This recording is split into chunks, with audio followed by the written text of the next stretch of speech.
मैं इस सदन में ये मांग रखता हूं कि जैसे इंडियन वोटर के पास राइट टू इलेक्ट है, वैसे ही राइट टू रिकॉल भी होना चाहिए। अगर देश का मतदाता अपने नेताओं को हायर कर सकता है तो वो नेताओं को फायर करने की शक्ति भी उसे मिलनी चाहिए।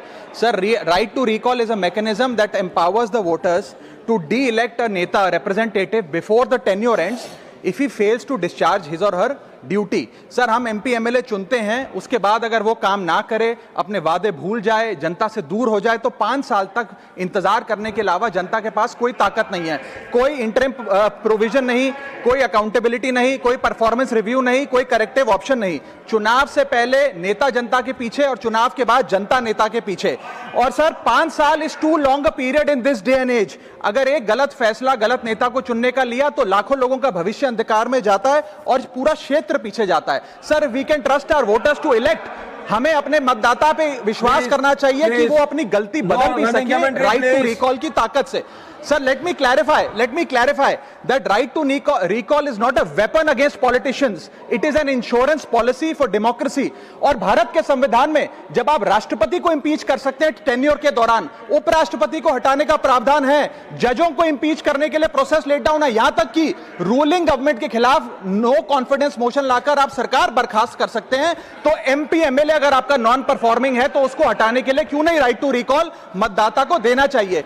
दुनिया की 24 से ज्यादा डेमोक्रेसीज में राइट टू रिकॉल का मैकेनिज्म लागू है, जिसमें यूएस, कनाडा, स्विट्जरलैंड जैसे देश है। मैं आपको उदाहरण देता हूं सर, कैलिफोर्निया में एक गवर्नर क्रिस डेविस नाम के नेता 2002 में चुने गए। उनके कार्यकाल में मैसिव पावर कट हुए, एनर्जी क्राइसिस हुआ, बजट की मिसमैनेजमेंट और गन शूटिंग की वारदातें हुई। उसके चलते 1.3 मिलियन कंस्टिट्यूएंट्स ने एक पिटीशन साइन करके दी कि इन्हें रिकॉल किया जाए। वहां के चुनाव आयोग ने रिकॉल वोट कराया 7 अक्टूबर 2003 को और 55% मतदाताओं ने वोट किया कि इस नेता को बर्खास्त किया जाए। ग्रे डेविस को हटाया गया और आर्नल्ड श्वार्ज़नेगर को वहां पे गवर्नर बनाया गया। सर, मैं बता दूं कि हिंदुस्तान में भी इसका प्रेसिडेंट है।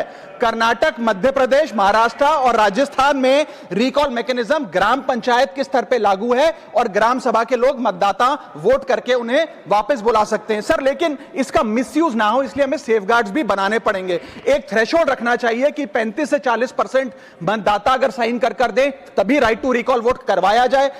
नेता को 18 महीने के लिए परफॉर्मेंस पीरियड देना चाहिए, कूलिंग ऑफ पीरियड, जिसमें उसे ना हटाया जाए। स्पेसिफिक ग्राउंड्स फॉर रिमूवल होने चाहिए ताकि फ्रिवलेस ग्राउंड्स ना हो और रिकॉल कम से कम 50% वोटों के बाद हो। ऐसा होगा तो पार्टियां भी ऐसे लोगों को टिकटें देंगी जो परफॉर्मर्स हो, ना कि नॉन परफॉर्मिंग एसेट, और भारत की डेमोक्रेसी मैच्योर होगी, सिटीजन एम्पावरमेंट बढ़ेगा and recall will give the voter the power to fix that right now. Sir, R Girirajan ji, What kind of order? India is facing a severe मैं इस खतरनाक प्रस्ताव से dissociate करना चाहता हूं।